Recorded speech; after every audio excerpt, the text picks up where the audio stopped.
Hello friends, कैसे हैं आप। आशा करता हूं कि आप सभी लोग अच्छे होंगे। आप सभी का हमारे SIIT चिप सॉल्यूशन चैनल पर स्वागत है।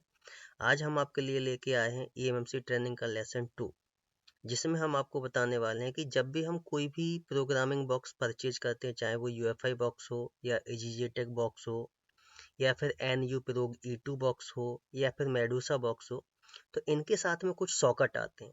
तो किस सॉकेट का यूज हम किस काम के लिए करते हैं, तो ये सारा हम डिटेल्स में जानने वाले हैं। तो चलिएगा, वीडियो स्टार्ट करते हैं। देखिएगा, जब भी हम बॉक्स परचेज करते हैं तो बॉक्स के साथ में हमको ये दो सॉकेट मिलते हैं। पहला सॉकेट आपको दिखाई दे रहा है, दूसरा सॉकेट आपको दिखाई दे रहा है। पहला जो सॉकेट है, इसको ये UEFI का है, तो इसको हम UEFI ISP एडेप्टर V2 के नाम से जानते हैं। और इस एडेप्टर के माध्यम से हम क्या करते हैं, किसी भी मोबाइल की eMMC को रिमूव किए बिना ISP पिन आउट यानी जंपर के माध्यम से कनेक्ट करके सॉफ्टवेयर से रिलेटेड, जैसे कि प्रोग्रामिंग से रिलेटेड, चाहे उसकी डंप फाइल का बैकअप बनाना हो, सिक्योरिटी फाइल का बैकअप बनाना हो, या फिर डंप और सिक्योरिटी को राइट करना हो, या फिर हमारे मोबाइल में कोई लॉक लगा हुआ है उस लॉक को ब्रेक करना हो, या फिर यूजर डेटा को रिकवर करना हो, या फिर हमें UEFI बॉक्स के माध्यम से सेट को फ्लैश करना हो। ये सारे काम हम मोबाइल की eMMC को निकाले बिना कर सकते हैं, केवल जंपर के माध्यम से।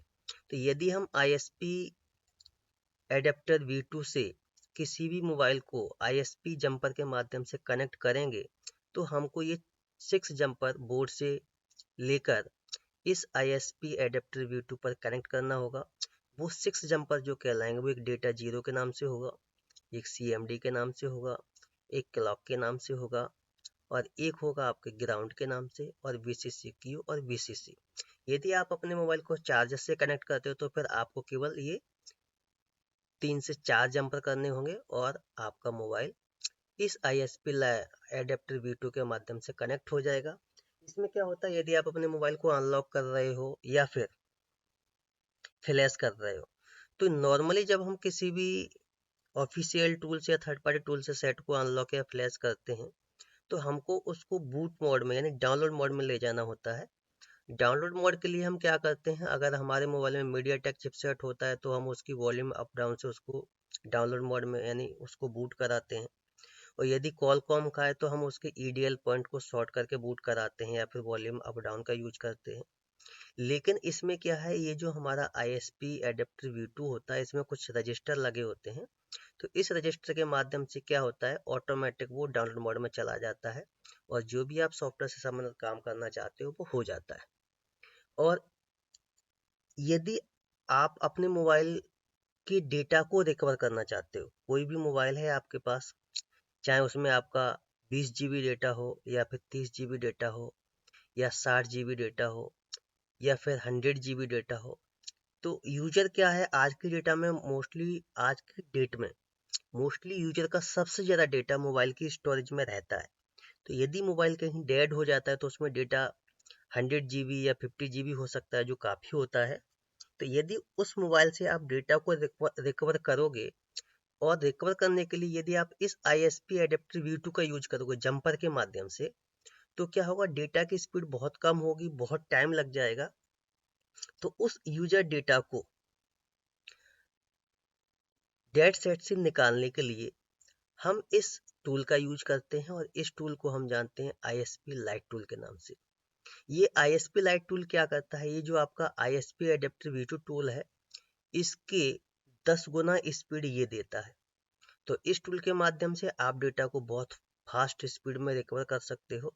इस टूल का यूज करके आप केवल डेटा को रिकवर कर सकते हो और कोई दूसरा काम नहीं किया जा सकता। जैसे कि दूसरा काम आप चाहते हो कि इस टूल के माध्यम से हम बूट फाइल को रीड राइट कर लें, या सिक्योरिटी फाइल को रीड राइट कर लें, या फिर उसको अनलॉक कर लें, तो ये काम नहीं होगा।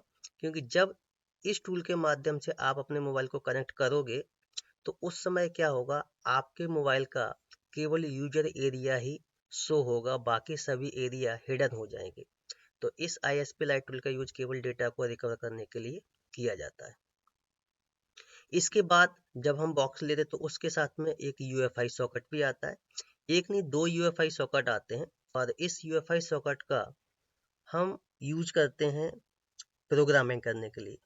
प्रोग्रामिंग में जैसा कि मैंने आपको बताया, डम्प फाइल को रीड राइट करना हो या सिक्योरिटी फाइल को रीड राइट करना हो, या फिर आप ईएमएमसी में लगी सिक्योरिटी को ब्रेक करना चाहते हो, या फिर डेटा को रिकवर करना चाहते हो, या फिर आप उसको फ्लैश करना चाहते हो, ये सारे काम आप उस मोबाइल से ईएमएमसी यानी उसकी स्टोरेज आईसी को रिमूव करके, रिवॉल्व करके, इस यूएफआई सॉकेट के माध्यम से कनेक्ट करके ये सारे काम कर सकते हो।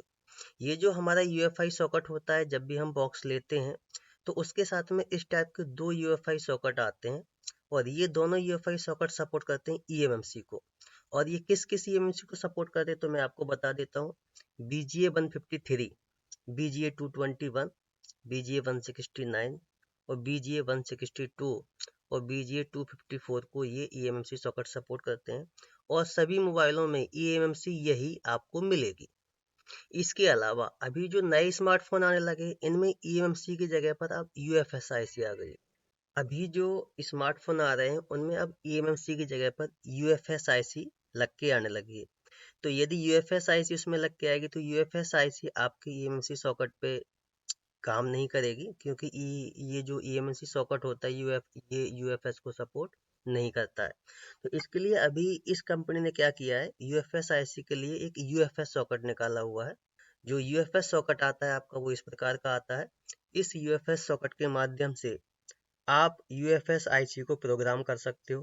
प्रोग्राम जैसे कि उसकी डंप फाइल को रीड राइट करना हो, या फिर यूजर के डेटा को रिकवर करना हो, या फिर अनलॉक करना हो, या फिर फ्लैश करना हो, ये सारे काम आप उस यूएफएसआईसी को यूएफएस सॉकेट में रख के यूएफआई बॉक्स के माध्यम से कर सकते हो। तो ये जो यूएफएस सॉकेट होता है, ये किस किस यूएफएसआईसी को सपोर्ट करता है मैं आपको ये भी बता दूं। जैसा कि आप देख सकते हो, ये मैंने लिख रखा है।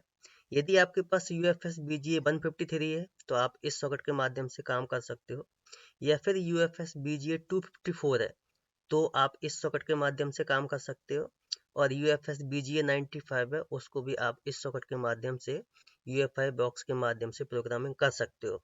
अभी ये जो UFS सॉकेट आया है UFI बॉक्स का, ये केवल इन 3 आईसीओ को ही सपोर्ट कर रहा है, और आगे कोई भी UFS आईसी आएगा तो उसके लिए ये और सॉकेट आगे अपडेट करेगा। यदि ये वीडियो आपको अच्छा लगा तो वीडियो को लाइक शेयर सब्सक्राइब करें, और नेक्स्ट वीडियो में फिर मिलते हैं। तब तक के लिए धन्यवाद।